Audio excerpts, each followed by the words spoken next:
started by preparing what we call health and safety management plan. So under this document, we elaborated traffic management plan, medical evacuation, blasting safety management plan, workers transportation plan. We elaborated also labor management plan, labor influx management plan. This is the side of safety. In terms of environment, we elaborated what we call waste management. Waste management is hazardous, there's a solid, and there's a medical waste. There is also water quality management plan, which is also part of those plans.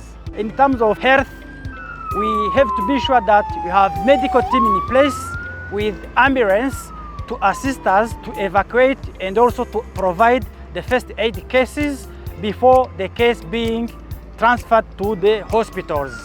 Beyond that, we have the agreement with the hospitals which is surrounding us from level 5, depends on the cases. So those plans are in place prior to start the working.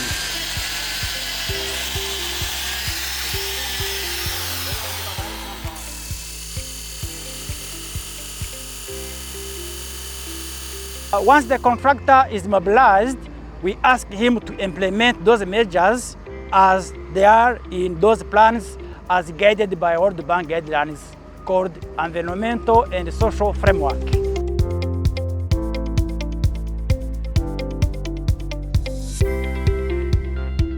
In terms of incidents, so far we are good.